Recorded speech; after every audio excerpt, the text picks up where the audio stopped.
안녕하세요, 에밀리 여러분. H채널의 한창훈입니다. 반갑습니다. 2020년 4월 21일 비트코인 및 암호화폐 방송을 시작하도록 하겠습니다.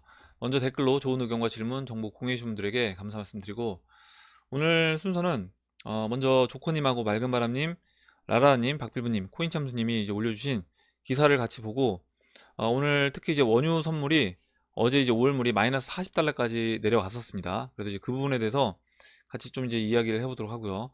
그리고 차트는 다우, 코스피, 원달러, 금 선물, 비트코인.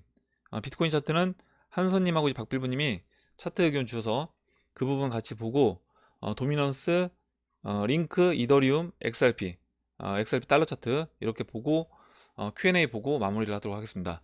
자, 이제 영상을 아까 찍었는데 마이크를 끄고 찍었어요. 그래서 지금 다시 처음부터 찍게 됐습니다. 똑같은 이야기를 또 다시 한번 또 이제 해야 되는 상황인데, 다시 한번 이제 해보도록 하겠습니다. 먼저 이제 기사부터 보도록 할게요. 부동산보다 주식, 증시 대기자금 142조로 사상 최대이다. 이렇게 이제 되어 있고, 이건 이제 조커님이 이제 올려주신 기사인데, 기사 내용을 중간에 잠깐 살펴보면, 21대 총선에서 재건축 규제 완화, 분양가 상한제 폐지 등의 공약을 내세운 미래통합당의 참패와 여당의 압승으로 정책 변화의 기대감마저 사라지면서 부동산 시장의 약세가 한층 심해질 것이다.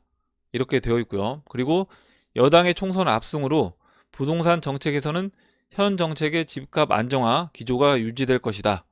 이렇게 이제 되어 있습니다. 그래서 어떻게 보면 이제 부동산 시장은 별 재미가 없을 수 있기 때문에 그런 돈들이 지금 이제 증시로 들어오고 있다. 그리고 증시 같은 경우는 최근 이 변동성이 어떻게 보면 이제 암호화폐 시장보다 더 컸기 때문에 여기에서 이제 개인들이 이런 증시로 많이 몰렸는데 142조로 지금 증시 대기 자금이 사상 최대치가 됐다.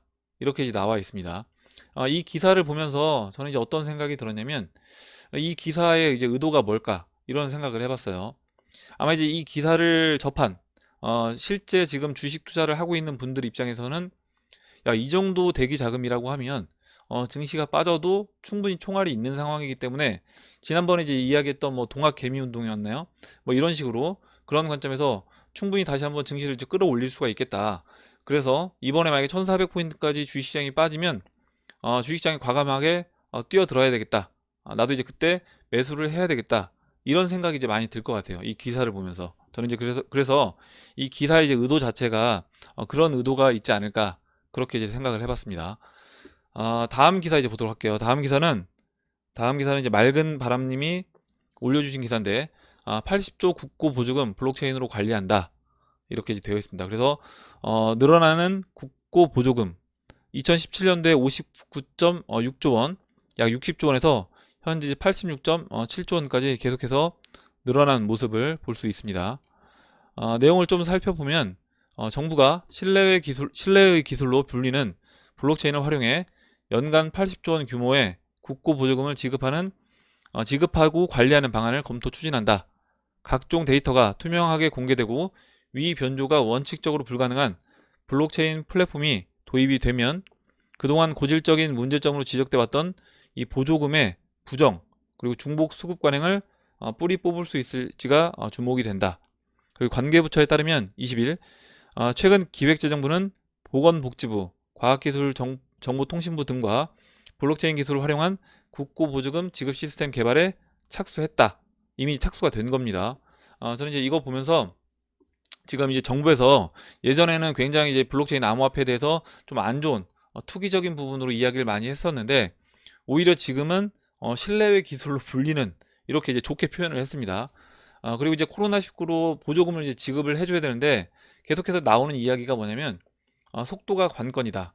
빠르게 지급을 해줘야 된다. 지금 이제 피해를 본 개인이라든가 뭐 자영업자, 사업자들한테 빠르게 이 국고 보조금을 지급을 해줘야 된다. 이런 이야기가 계속 나오고 있습니다. 그래서 이제 이 부분에서 이 블록체인 기술이 앞으로 이제 계속 활용될 수 있다.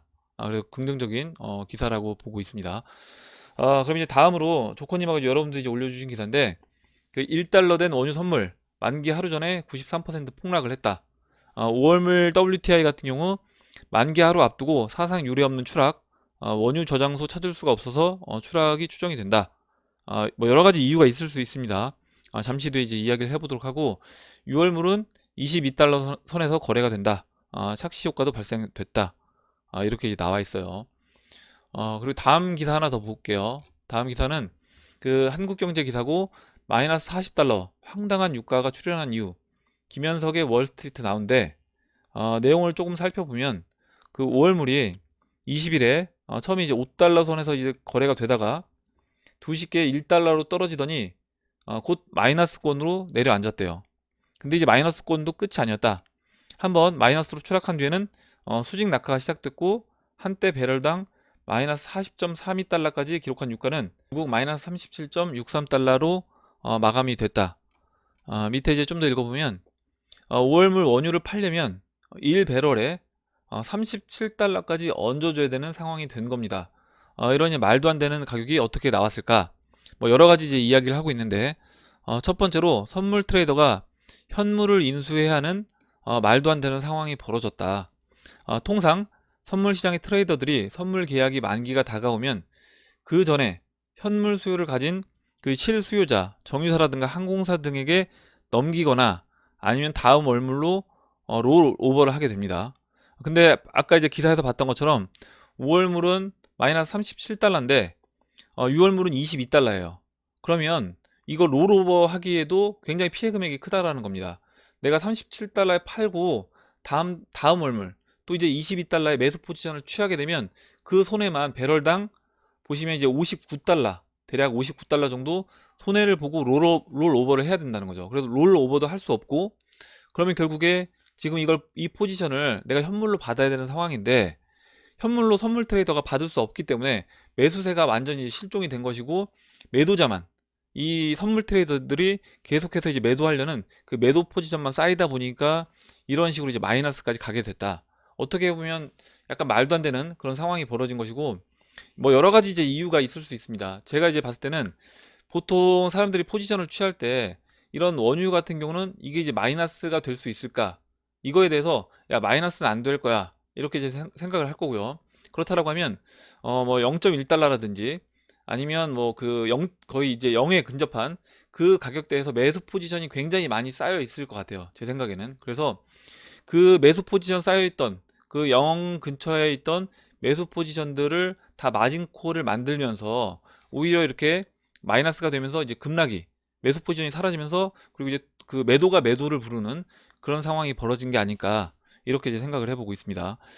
제가 이제 예를 들어서 좀 설명을 해보면 과연 이제 이게 가능하냐 현실적으로 내가 원유도 1배럴을 주고 거기에 37달러까지 줘야 되는 이런 상황이 가능할까?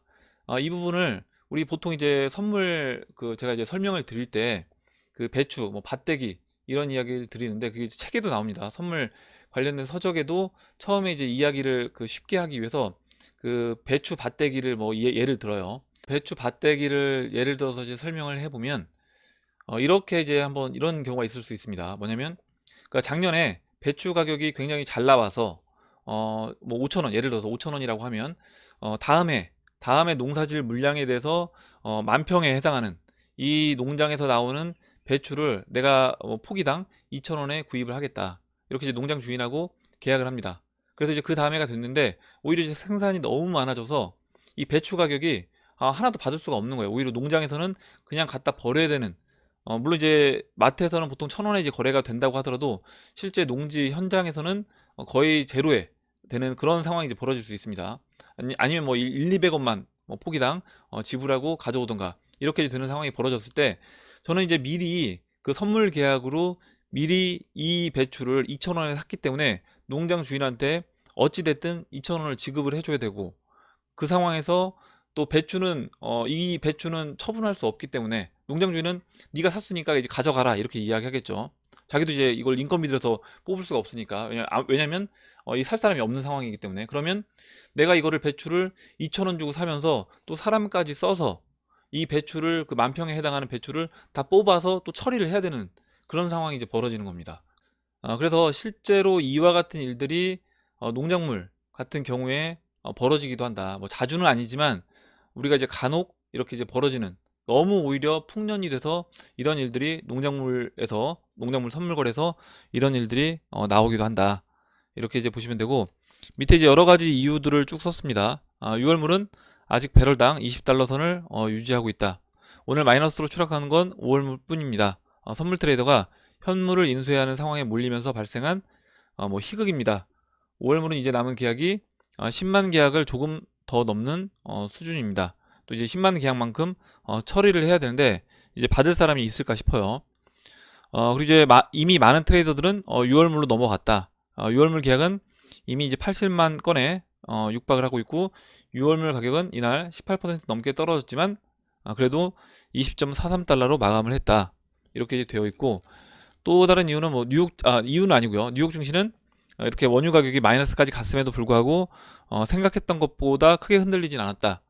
이렇게 되어 있는데 잠깐 이 원유 가격 차트를 볼게요. 지금 이 WTI 크루드 오일 차트고 보시면 0.01달러입니다. 지금 이제 이 차트는 최근 그 월물을 이제 반영한다라고 보시면 되는데 지금 마이너스까지 표현이 안 됐어요.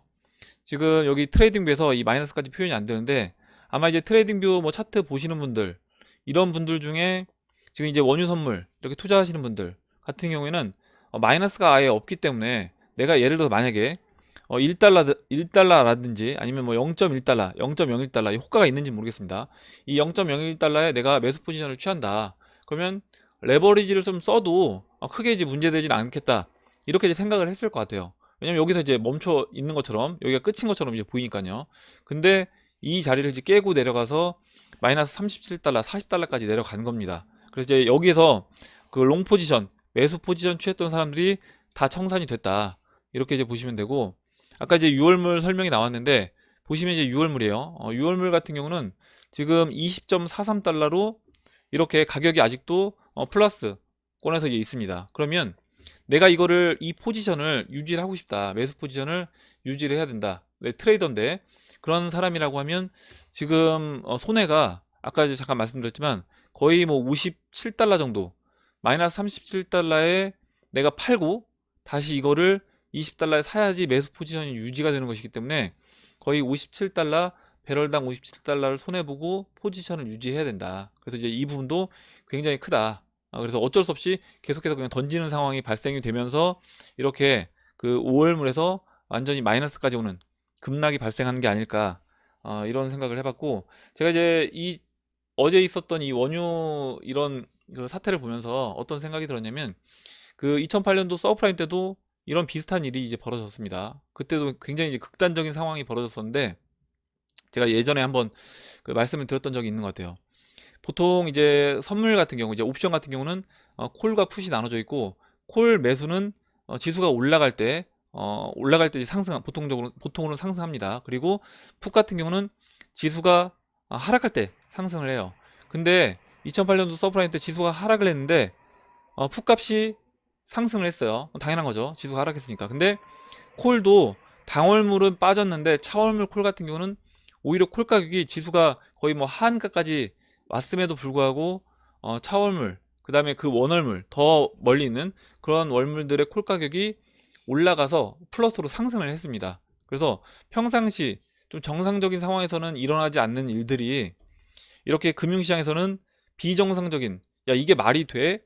이거 말도 안 된다. 이런 상황들이 벌어질 수 있다라는 겁니다. 그래서 이런 부분에서 내가 항상 내가 취하는 포지션이 어디까지 최종적인 리스크가 어디까지 갈 수 있는지 내가 감당해야 되는 리스크가 어디까지인지 그 범위를 확실하게 알고 투자를 해야 된다. 이게 이제 계산이 안 된다라고 하면 어떻게 보면 아예 투자를 안 하는 게 좋은 겁니다. 투자를 하기 전에 내가 감당해야 하는 그 리스크 범위가 확실하게 계산이 되고 투자를 해야 된다. 그리고 지금 어떻게 보면 원유 선물에서 좀 말도 안 되는 일이 이제 벌어졌는데 이런 일이 앞으로 다른 시장에서도 충분히 생길 수 있는 겁니다. 그러니까 우리가 투자하고 있는 뭐 주식시장이라든가 암호화폐 시장, 금시장, 여러 자산 시장에서 이와 같은 일들이 말도 안 되는 일들이 어떻게 보면 야, 어떻게 이런 일이 벌어질 수 있느냐라고 이야기할 만한 그런 부분들이 앞으로도 계속 이제 쏟아져 나올 수 있다. 그럼 이제 그 부분에 대해서 항상 염두를 해두고 전 투자를 해야 된다.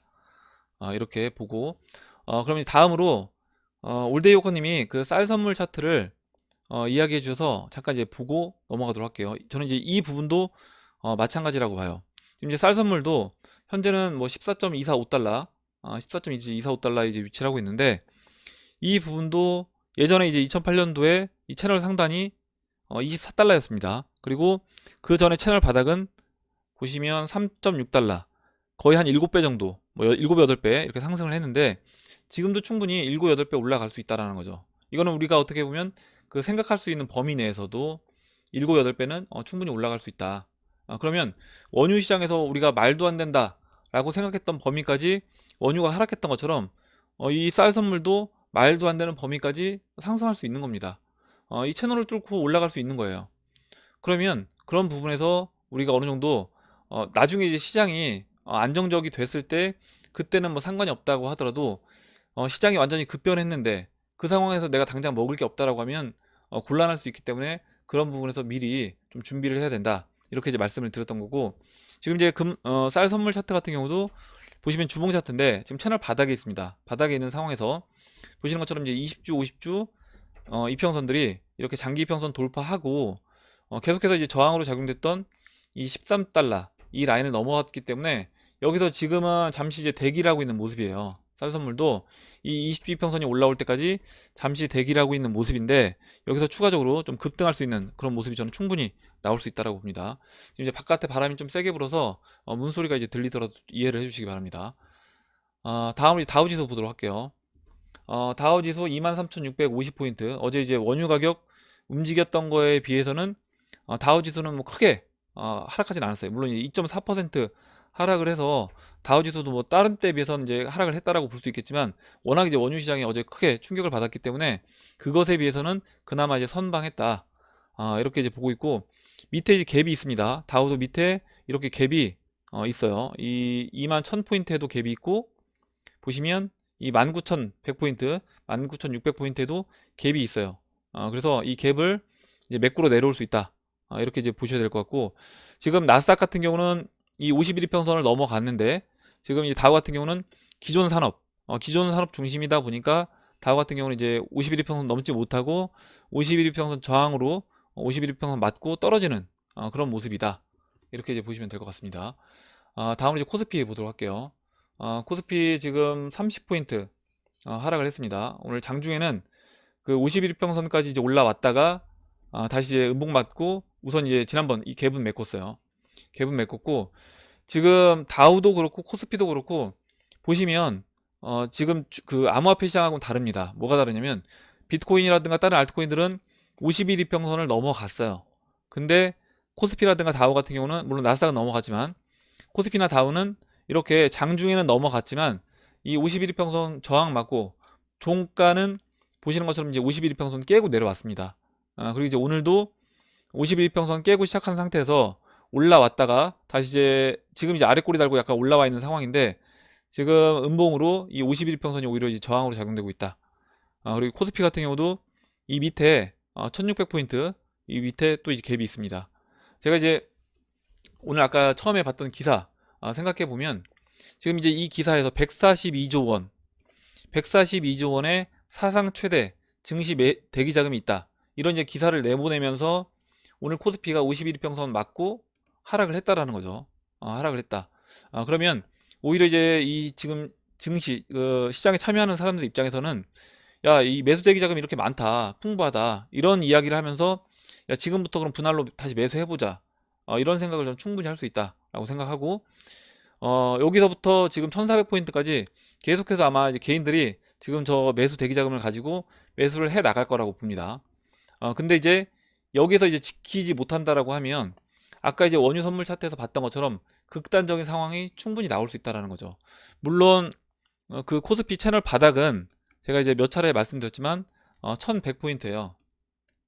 채널 바닥은 현재 위치에서 뭐 1100포인트 정도 되지만 이 자리도 깨고 내려갈 수 있는 겁니다. 그래서 이제 그런 부분도 항상 염두를 해 두고 우리는 투자를 해야 된다. 이렇게 이제 말씀을 드리고, 다음으로 이제 원달러 보도록 할게요.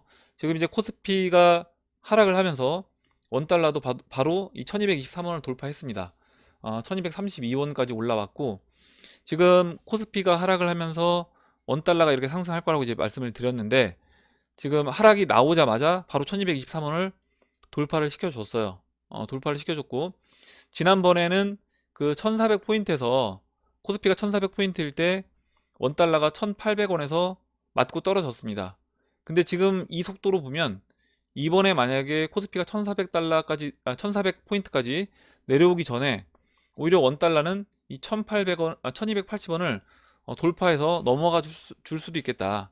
그러면 우리가 이제 기대했던 여기서 이제 뭐 쌍바닥으로 한번 저점을 높이면서 뭐 반등을 예상하고 이제 지금 증시로 이제 들어올 거 아니에요? 개인들이 들어오는데 이런 자금들이 오히려 여기서 기대를 했던 반등 없이 그냥 다이렉트로 이 원달러가 1280원을 넘어간다라고 하면 다이렉트로 그냥 바로 빠질 수 있는 겁니다. 바로 채널 바닥까지 내려갈 수 있다. 이렇게 이제 보시면 될 것 같아요.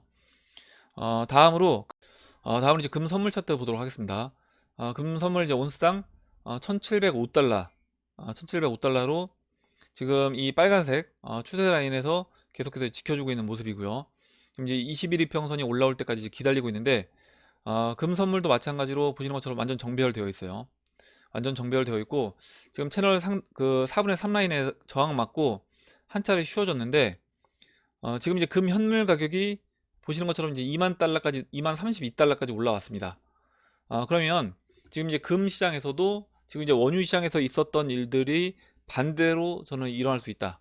무슨 얘기냐면 지금 원유 시장 같은 경우는 그 원유 현물을 받아야 되기 때문에 그 매수세가 사라지면서 매도를 하려는 사람만 많아지다 보니까 원유 가격이 마이너스 40달러까지 내려가는 겁니다.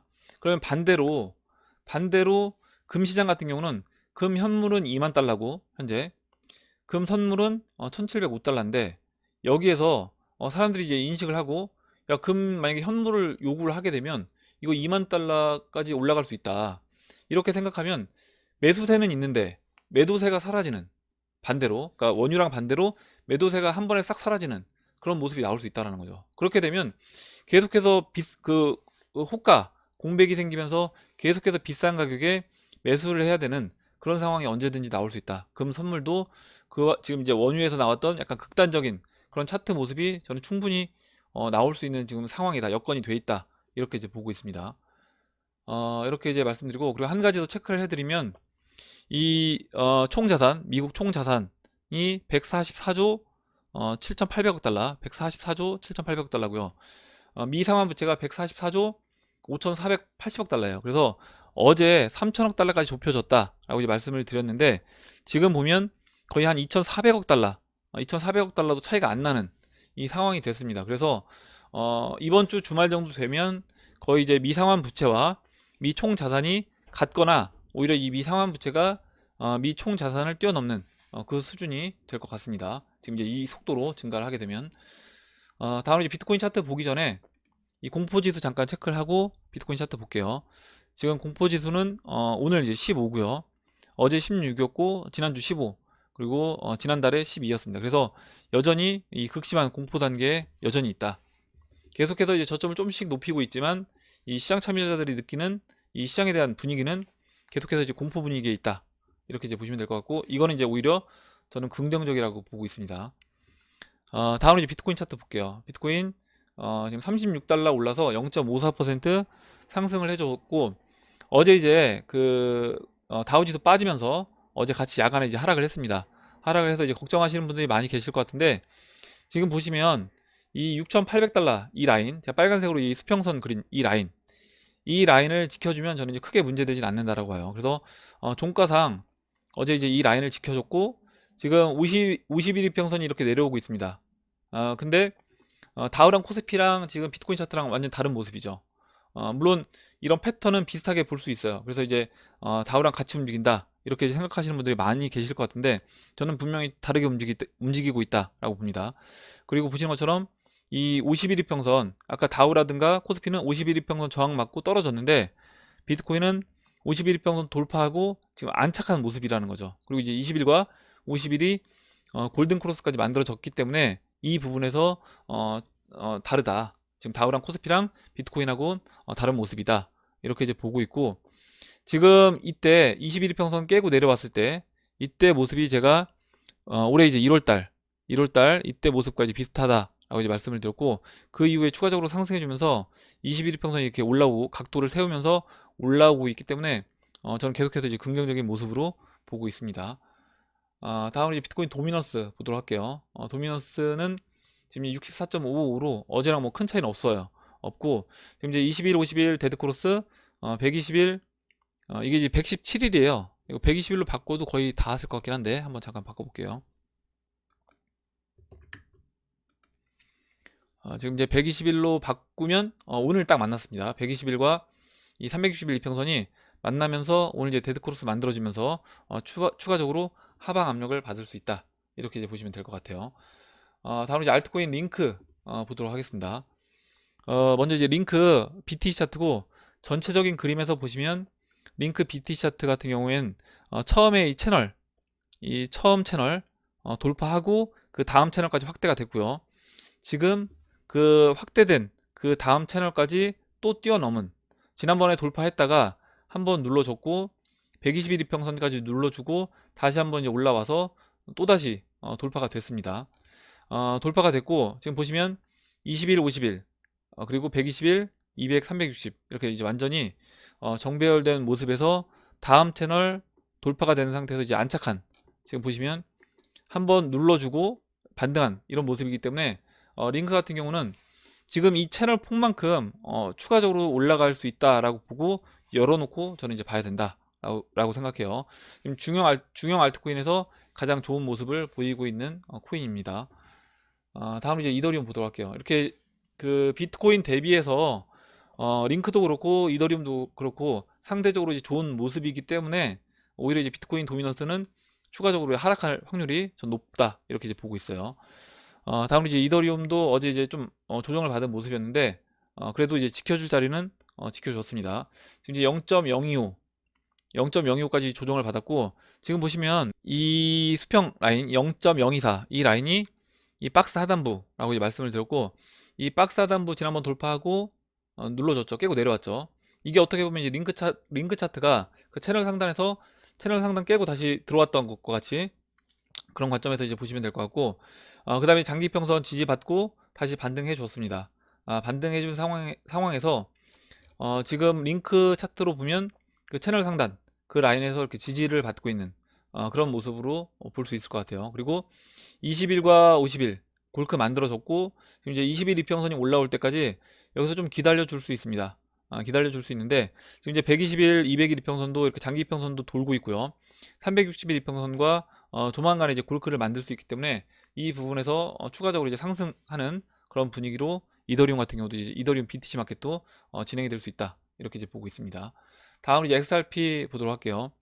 XRP는 뭐 어제 이야기 드렸던 것과 뭐 크게 변동사항은 없고 어제 이제 역회된 숄더 관점에서 이제 보고 있다라고 이제 말씀드렸고 같은 날짜를 계산하면 한 5월 4일까지 해서 이 왼쪽 팔, 오른쪽 팔을 만드는 그런 이제 그림으로 진행이 될 거다라고 이제 말씀을 드렸는데 보시면 그 전에 이렇게 움직이는 모습이 나왔기 때문에 뭐 5월 4일 딱 돼서 이렇게 이제 급등하는 모습이 아니라 그 전에 이제 상승을 해주면서 이 빨간색 이 추세선을 돌파하는 그런 그림으로 진행이 될 수 있다라고 봅니다. 큰 변동사항은 없어서 그냥 넘어가도록 할게요. 다음으로 이제 XRP 달러 차트 보겠습니다. 달러 차트는 비트코인 차트랑 뭐 크게 다르진 않습니다. 이렇게 바닥 찍고 올라와서 지난번 이 저항 역할을 했던 라인 이 0.18달러 라인 돌파를 하고 한번 눌러주고 다시 올라와서 이 50일 이평선 돌파시켜서 안착하고요. 지금 이제 골크 만들어줬고 거의 이제 비트코인 차트랑 비트코인 달러 차트는 거의 동일하게 움직이고 있는 모습이고 50일 이평선이 이제 걸쳐 있습니다. 그래서 이제 이 부분도 긍정적으로 이제 보고 있고 지금 이 노란색 추세선 그리고 이 0.18달러 0.18달러 이 라인 이제 지켜주고 있기 때문에 여기서 시간을 좀 더 이제 보내줄 수는 있지만 여기서 추가적으로 깨고 이 0.18달러를 깨고 내려가기보다는 물론 장중에는 살짝 이렇게 이제 이탈시킬 수 있습니다. 근데 종가상에 이렇게 회복을 시켜준다라고 하면 크게 문제되진 않는다 이렇게 이제 보고 있어요. 그리고 4시간 봉에서 잠깐 보면 지금 지난번에 이 모습 여기 제가 이제 채널을 하나 그렸었는데 이렇게 채널을 그려보면 지금 이제 반등 나온 라인이 이 하락 채널에서 중심 그 위에서 보시는 것처럼 이제 반등이 나왔습니다. 그래서 나와서 다시 이 하락 채널을 벗어나려고 하고 있다. 이렇게 이제 보시면 되고 4시간 봉 이평선들이 보시는 것처럼 장기 이평선까지 해서 다 모여 있는 에너지를 이제 모으고 있는 그런 모습으로 이제 볼 수 있습니다. 이렇게 이제 설명드리고 차트를 그럼 이제 박빌부님하고 한선님이 올려주신 차트 의견을 보도록 하겠습니다. 먼저 박빌부님이 의견 주신 것부터 이제 보도록 할게요. 비트코인 이번 하락은 베어 트랩이 아닐까 조심스레 생각해 봅니다. 앞으로의 상승 모양은 2019년의 모습 또는 2015년 초, 2015년 말, 2016년 반감기 전의 모습이 상승이 진행될 수 있는데 스토캐스틱 533, 166, 20, 12, 12의 위치상 같은 위치는 2015년 10월경으로 보입니다. 지난번 댓글처럼 2015년 10월 같은 급격한 커브형 상승이 나올 수도 있고 2019년 같은 상승이 나올 수도 있다고 봅니다. 이번은 작년 상승 모양처럼 그려봤네요. 이렇게 써주셨고 그려주신 차트를 잠깐 보면요. 우선 이 파란색으로 이제 붙여주신 이 모습은 작년 이 2월 달부터 6월 달까지 이 상승 모습을 붙여서 이제 그려주셨다. 이렇게 이야기해 주셨고요. 그리고 이제 반감기 전에 2016년도 이때 이제 모습으로 또 상승되거나 뭐 2015년도 이때 모습으로 이렇게 이제 진행될 수 있다. 이렇게 이제 의견 주셨고요. 그럼 이제 읽어보겠습니다. 써주신 의견을. 2019년도 11월 50주 이평선과 100주 이동평균선 골든 크로스가 난 후에 50주 이평선은 현재 상방을 가리키다가 평평하게 누우려고 하고 있는 상황입니다. 지금 보시면 이 빨간색 50주 이평선이 이렇게 평평하게 누우려고 한다.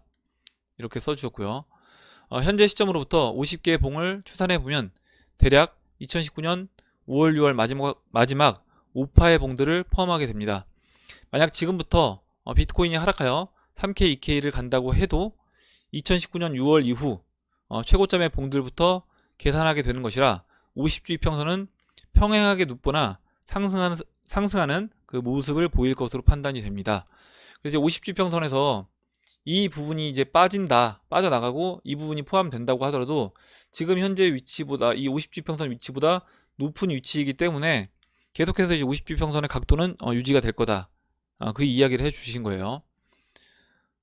그러므로 50주, 100주 이동평균선이 다시 데드크로스가 날 일은 없을 것으로 생각이 됩니다. 따라서 이번에 나온 급격한 하락은 불마켓이 오기 전에 베어트랩으로 보는 것이 맞지 않나 생각이 듭니다. 물론 1파 상승의 고점은 다소 낮아지겠지만요. 써주셨고 이렇게 이제 복사해서 붙여주셨고 지난번에 이제 저도 이제 어제 복사해서 붙였을 때 한 13,900달러 지난번 이 고점 정도까지 올라올 수 있는 것도 이제 보였는데 이렇게 이제 그 모습으로 그려주셨어요.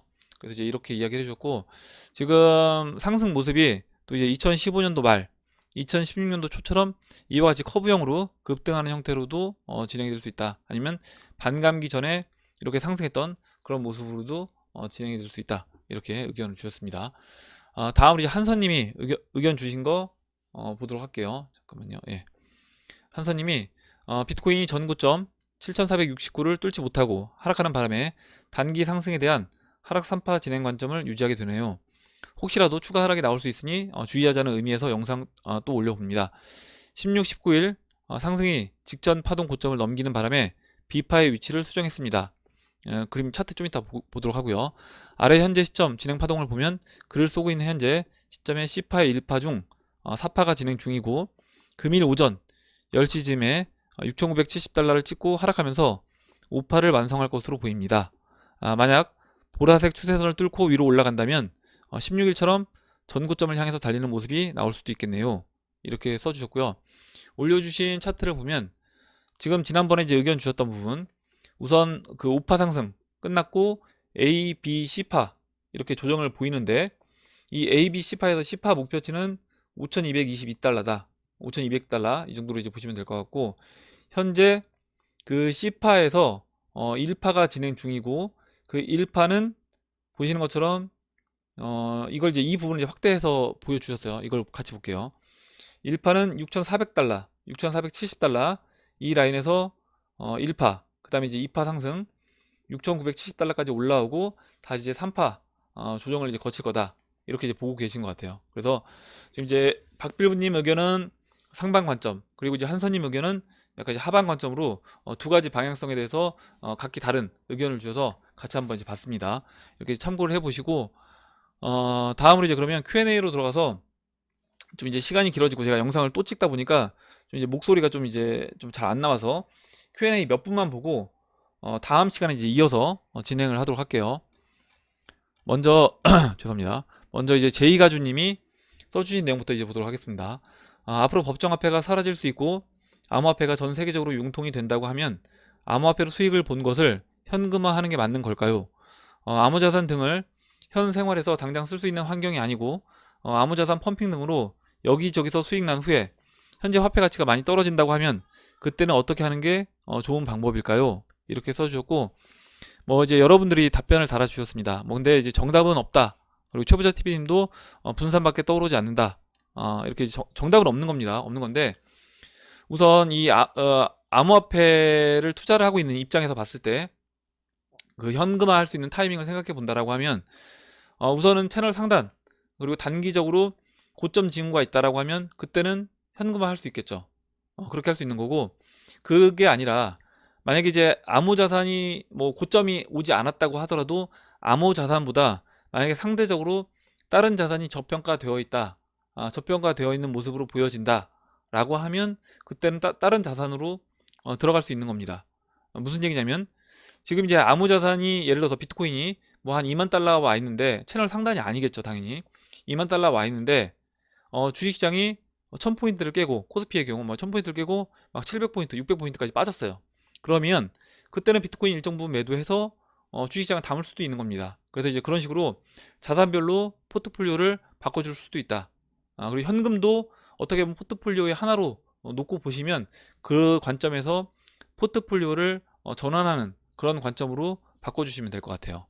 예, 이렇게 이제 설명을 드리고, 뭐 정답은 없기 때문에 뭐 여러 가지 방법이 저는 충분히 다양하게 있을 수 있다라고 생각을 합니다. 다음으로 손영아님이 적어주신 내용 볼게요. 리플 홈페이지 ODL 부분에 일본과 태국이 추가되었네요. 일요일에 확인했습니다. 목요일인가 금요일에 봤을 때는 반영이 안 되어 있었는데 조만간 공식 발표가 있을 거로 기대해 봅니다. 이렇게 적어주셨고, 저도 찾아봤는데 제가 이제 못 찾았어요. 그래서 혹시 소영아님 이제 보시면 그 링크도 이제 걸어주시면 같이 이제 그 부분도 살펴보도록 하겠습니다. 이렇게 좋은 의견 주셔서 같이 봤고요. 다음으로 이제 막걸리 17년사님이 써주신 내용 보겠습니다. 심플하게 분석해보면 2018년 초, 2019년 1년 하락, 3개월 상승, 6개월 하락, 1개월 상승, 1개월 하락, 단기 변동 확대. 결론은 현 추세, 반감기, 단기 반등, 기대 심리 효과는 예상이 되나 하락은 끝나지 않았다. 5월 중순부터 또다시 글로벌 금융경제 악재, 괴담, 음모론 뉴스가 시장을 교란하며 변동폭을 확대해 나갈 것이다. 비트코인은 L자형 4년 주기를 벗어나 추세가 연장된 걸로 보입니다. 그래서 이제 2022년, 2024년은 돼야 제대로 된 가격이 올 수 있다. 비트 큰 관점과 그림은 주봉 월봉에서 보듯이 아직 갈 길이 멀게 보입니다. 저마치 한 발짝만 닿으면 잡힐 듯. 내딛기보단 전진을 위한 일부 후퇴, 물러남도 필요한 관점이다. 약간 이제 보수적인 관점에서 써주신 것 같고, 앞으로 좀 장기적인 관점에서 봐야 될 것 같다. 이런 의미로 써주신 것 같아요. 이렇게 보고 다음으로 이제 IMR님이 써주신 내용 보겠습니다. 궁금한 점이 있어 남깁니다. 리플이 이름값에 비해 평균 거래량이 너무 적은 것 같은데요.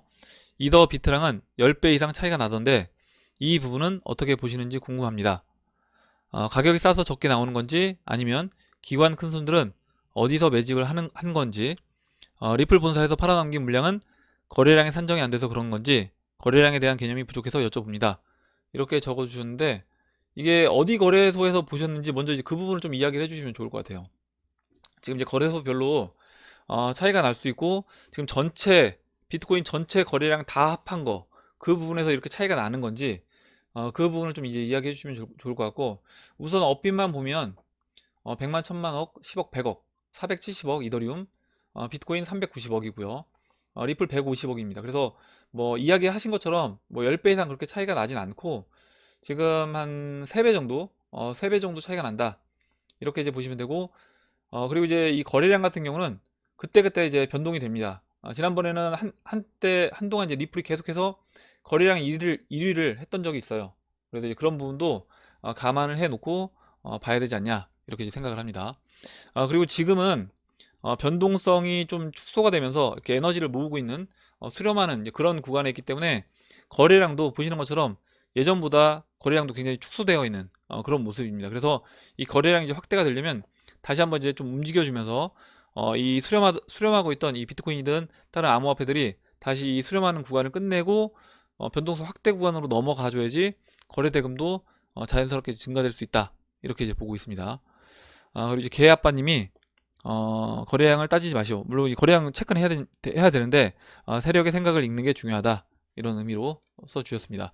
마지막으로 이두TV님이 써주신 내용 보고 이제 마무리하도록 할게요. 하다 보니까 이제 다 하게 됐네요. 이두TV님이 써주신 내용 보겠습니다. 만약에 미국에 빚이 3조 빚이 있다면 3조만큼만 새로 찍어서 갚으면 되는 거 아닌가요? 그렇게 해도 화폐가 풀려서 화폐 가치가 낮아지는 인플레이션이 생기는 건가요? 핵심은 돈 찍어낸다고 화폐 가치가 하락한다는 말이 이해가 안 가서요. 너무 초보적인 질문이라 죄송합니다. 이렇게 써주셨는데 밑에 이제 브라운님이 답변을 굉장히 잘 달아주셨어요. 그래서 이것만 읽어봐도 충분히 이제 이해가 되실 거라고 봅니다. 그리고 얼마 전에 제 영상을 하나 소개를 해드렸는데 그때 조커님이 올려주신 영상이었어요. 그 영상에서 지금 이제 질문해주신 내용이 잘 나와 있습니다. 그래서 이제 그런 부분들을 제가 이제 방송에서 이야기하는 부분들 공부를 하시면 충분히 이제 이해를 하실 수 있을 것 같아요. 브라운님이 써주신 내용 읽어볼게요.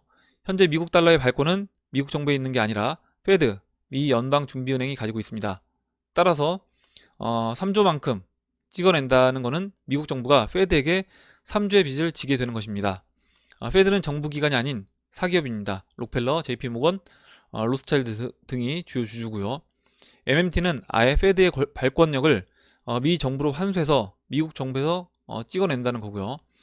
그리고 달러를 시장에 마구 찍어내면 세상의 자산, 재화는 그대로인데 달러만 늘어나니 자연스럽게 자산, 재화의 가격이 올라가겠죠. 그게 인플레이션이고 화폐 가치 하락입니다. 우리 지구를 놓고 봤을 때 제가 지금 미국이라든가 독일이라든가 일본에서 뭐 몇 조 달러씩 돈을 계속 풀게 되면 잠시만요. 풀게 되면 제가 그 풀린 돈에 의해서 다른 나라들 신흥국이라든가 개발도상국이 고스란히 피해를 본다 이렇게 말씀드렸는데 그 이야기를 해주신 겁니다. 전체 지구 안에 있는 모든 자산은 일정하다는 거죠. 그 양은 정해져 있는데 그 정해져 있는 양에서 돈만 계속해서 찍어낸다 라고 하면 결국 그 돈을 먼저 찍어내는 사람들이 나머지 자산을 취득하는 게 됩니다.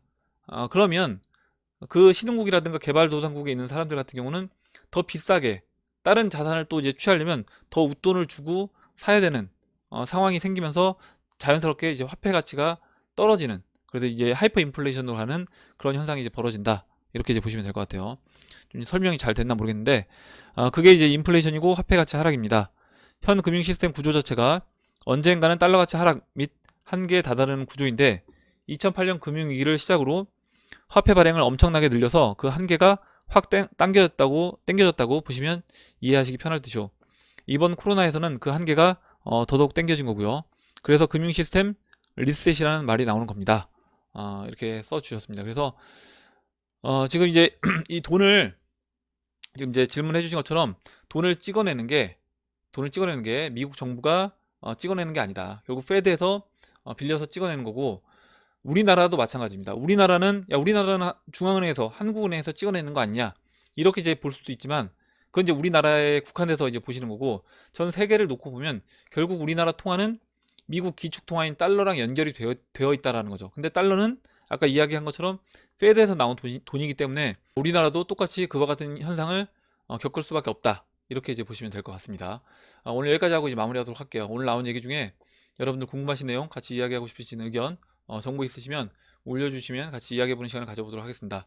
댓글 남겨주신 해밀리 여러분 감사드리고 끝까지 영상 시청해주신 해밀리 여러분 감사합니다. 그럼 이상으로 영상을 마치도록 하고 영상이 도움이 되셨다면 좋아요, 구독 버튼 그리고 알림종 버튼을 눌러주세요. 감사합니다.